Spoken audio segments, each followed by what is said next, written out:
Mesdames et messieurs, bonjour. Je vous souhaite la bienvenue à ce nouvel épisode du podcast Qui ça?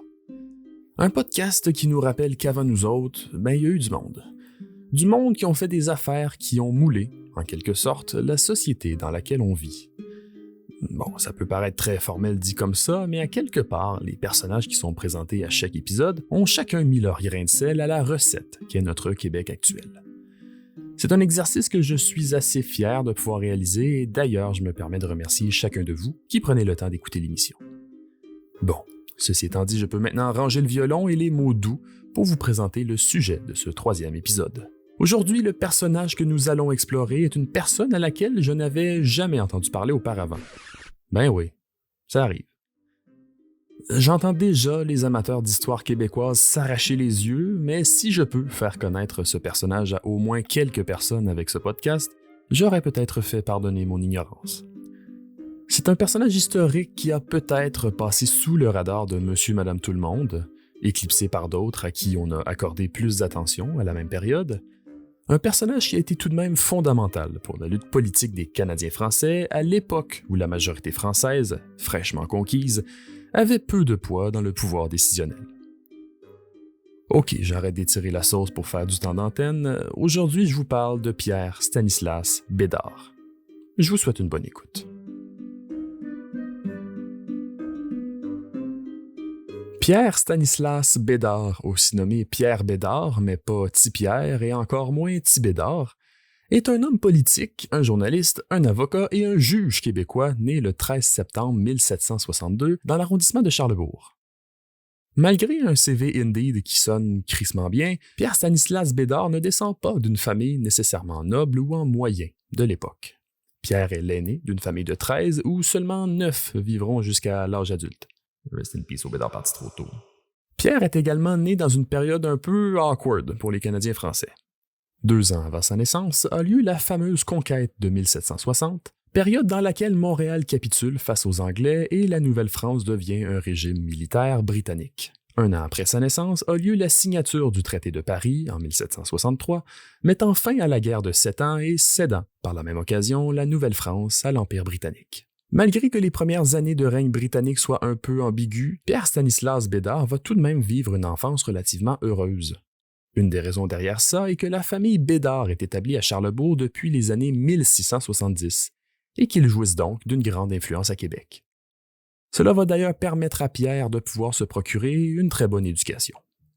Pierre Stanislas Bédard va fréquenter le Petit Séminaire de Québec de 1777 à 1784, où il va se découvrir, entre autres, un intérêt pour la philosophie et les mathématiques. Une fois diplômé, Pierre va entamer des études en droit et va être convoqué au barreau en 1790. Malgré le fait que Pierre Stanislas vit en quelque sorte le désir de beaucoup de paysans canadiens français de l'époque, à savoir d'arriver à se hisser dans la hiérarchie sociale, on dit de lui qu'il tire peu de satisfaction de la profession qu'il a choisie. Un peu comme un cégepien qui découvre que les sciences humaines, c'est vaste en crise pour finalement lâcher et partir en sabbatique. Stressez pas, vous n'êtes pas seul. Pierre est passionné de droit constitutionnel, mais la pratique quotidienne du métier d'avocat, c'est pas vraiment sa tasse de thé. Il affiche beaucoup de pessimisme vis-à-vis du barreau, déclarant même que seuls les avocats ignorants et charlatans sont ceux qui puissent réussir. En périphérie de ça, Pierre Stanislas Bédard s'intéresse également à la politique et va d'ailleurs se présenter aux premières élections parlementaires en 1792 et être élu député du comté de Northumberland. Ouais, ça c'est une ancienne circonscription des environs de la ville de Québec. Ok, je me permets de faire une parenthèse 30 secondes juste pour vous expliquer comment le système politique fonctionnait à l'époque. En 1791 a lieu l'acte constitutionnel en Grande-Bretagne. C'est cet acte qui va diviser la colonie en 2 provinces distinctes, le Haut et le Bas-Canada, puis mettre en place un régime parlementaire. Ce régime s'articule en gros sur 3 pouvoirs. La couronne anglaise, représentée par le gouverneur général et son conseil exécutif, qui sont nommés par Londres, la Chambre d'Assemblée, qui est élue par le peuple, et le conseil législatif, nommé par le gouverneur. Bon, je ferme la parenthèse ici avant de tomber trop dans les détails techniques, mais gardez en tête que ce système est encore un peu flou à ce moment-là et qu'on assiste peut-être à une démocratie de parure. Revenons à Pierre Stanislas Bédard si vous le voulez bien. En 1793, soit 1 an après avoir été élu, Pierre va se retrouver au cœur d'un débat très sensible à l'Assemblée, le statut des langues. À ce moment-là, on se demande essentiellement si les débats au Parlement doivent se dérouler en français, en anglais ou bien dans les deux langues. Le député John Richardson va alors proposer que seul l'anglais soit utilisé pour voter les lois. Le raisonnement du Fuck you Frenchies, on vous a conquis est assez mal dissimulé, mais c'est en suivant la logique que Pierre-Stanislas Bédard va rétorquer la phrase suivante. Si le conquis doit parler la langue du conquérant, pourquoi les Anglais ne parlent-ils plus le normand? Oh, bien joué Pierre. Ouais, pour la petite histoire, l'Angleterre a déjà été conquise en 1066 par le duc de Normandie, Guillaume le Conquérant. C'est après 3 jours de débat à l'Assemblée que les députés canadiens-français auront gain de cause sur la question.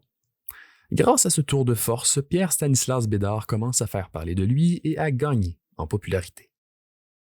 Les idéologies que Pierre-Stanislas Bédard défend à son époque peuvent aujourd'hui nous paraître évidentes, mais dites-vous que pour une colonie fraîchement conquise par la force, ces revendications sont un petit peu touchy.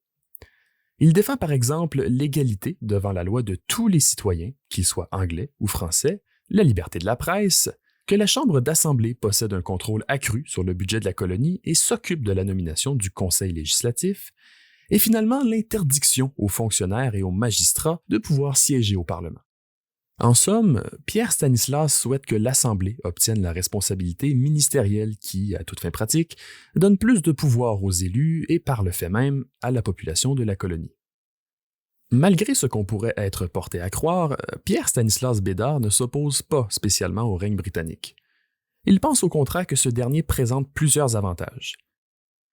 Il faut comprendre qu'à l'époque où la colonie était aux mains de la France, les colons disposaient de peu de droits dans le régime absolutiste français. Sous la monarchie constitutionnelle britannique, les colons profitent maintenant d'une constitution, d'une assemblée élue et d'un système politique basé sur l'équilibre des pouvoirs.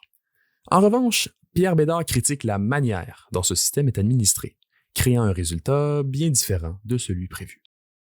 Bon. Sur papier, ça semble aller comme sur des roulettes, mais la réalité est toujours plus décevante que ce qu'on imagine. En vérité, tous ces beaux privilèges offerts par la couronne britannique ont essentiellement pour but de faire plaisir à la minorité de royalistes anglais arrivés au Canada après l'indépendance américaine. Ne vous faites pas d'illusions parce que l'idée reste toujours d'assimiler les Canadiens français aux mœurs anglaises. Inutile de vous dire qu'il va être difficile pour Pierre-Stanislas Bédard de faire entendre ses revendications. L'élite anglaise va avoir Pierre Bédard de travers, mais la majorité de la population canadienne-française va tout de même le faire réélire à nombreuses reprises. En 1805, il va être nommé chef du Parti canadien. Le Parti canadien est un regroupement de députés canadiens-français et c'est également le premier parti politique de l'histoire du Canada. Rien que ça. C'est le même parti qui changera de nom en 1826 pour s'appeler le Parti patriote, un nom que vous avez sûrement déjà entendu parler. Ce parti deviendra encore plus connu au moment de la Révolution des Patriotes, mais ça, c'est un sujet pour un autre épisode. Peut-être. Bref, les membres du Parti canadien vont être élus avec la plupart du temps des majorités écrasantes, n'en déplaise à l'élite anglaise. En 1806, Pierre-Stanislas Bédard et plusieurs de ses collègues vont fonder Le Canadien, un journal ayant pour but de diffuser les idées du Parti canadien et aussi pour informer la population canadienne-française au sujet de leurs droits constitutionnels. Le Canadien a également pour but de faire concurrence à The Quebec Mercury, le journal de l'élite britannique. La confrontation des deux camps va essentiellement spinner dans la boîte pendant un bon bout parce que, d'une part, on a l'Assemblée législative, où plus de 80% des sièges proviennent des régions francophones, et de l'autre, le Conseil exécutif et le Conseil législatif qui, au final, représentent les intérêts des marchands anglais, car je vous le rappelle, ces derniers sont nommés par le gouverneur général. D'ailleurs, ils seront surnommés la clique du château. Le gouverneur James Henry Craig s'oppose vivement au Parti canadien et va tenter de limiter leur influence de plusieurs manières. Ce dernier va proposer la création de plusieurs comtés britanniques pour augmenter la présence de ces derniers à l'Assemblée et va également proposer une immigration massive de Britanniques et de royalistes américains dans le Bas-Canada. En 1808, le parti de Pierre-Stanislas Bédard domine l'Assemblée et leurs députés sont réélus élection après élection. Le gouverneur Craig va finir par être crissement à bout des demandes du Parti canadien et c'est en 1809 qu'il va se décider à dissoudre l'Assemblée. Le gouverneur Craig convoquera des élections l'année suivante, mais cette dernière n'apportera à peu près pas de changement puisque les députés du Parti canadien vont revenir encore en grand nombre à l'Assemblée. Le 17 mars 1810, le gouverneur ordonne alors la saisie des presses du journal Le Canadien. 2 jours plus tard, Pierre-Stanislas Bédard ainsi que plusieurs membres du personnel du journal sont mis en état d'arrestation et conduits à la prison de Québec. Le pouvoir britannique proposera à Pierre et ses collègues incarcérés un compromis. On leur offre de retrouver leur liberté en échange d'une caution de 500 livres et d'un aveu de culpabilité. À ce moment-là, la réponse de Pierre-Stanislas Bédard est catégorique. Il refuse et exige un procès comme la loi le lui permet.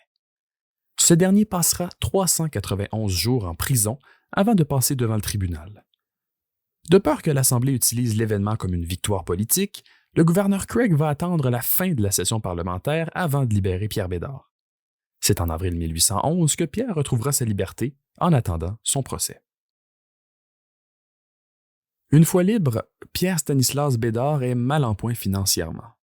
C'est alors que le nouveau gouverneur général, Georges Prévost, proposera à Pierre un poste de juge à la cour du banc du roi à Trois-Rivières en guise de compensation pour les pertes subies pendant qu'il était incarcéré. Merci, hein? La proposition du gouverneur Prévost avait également pour but d'éloigner du monde politique toute personne qu'il considérait comme extrémiste ou dangereux. Pour un salaire de 600 livres par année pour le poste de juge, Pierre-Stanislas Bédard va malheureusement accepter cette offre. C'est un choix qu'il va amèrement regretter jusqu'à la fin de ses jours, car il demeurera au poste de juge jusqu'à sa mort en 1829. Pour conclure cet épisode, j'aimerais revenir sur le fait que je vous avais dit en début d'émission que je ne connaissais rien de Pierre-Stanislas Bédard, et je ne crois pas être le seul. Je pense que le fait que si l'histoire a entre guillemets oublié ce personnage, c'est en grande partie dû à 2 raisons distinctes. La première étant que même Pierre lui-même trouvait qu'il n'avait pas particulièrement des talents d'orateur capables de remuer les foules. La preuve en est qu'il a majoritairement fait propulser ses idées et celles de son parti par les moyens de la presse, faisant en sorte que le citoyen moyen n'associait pas nécessairement un visage ou une personne aux idées répandues dans le journal.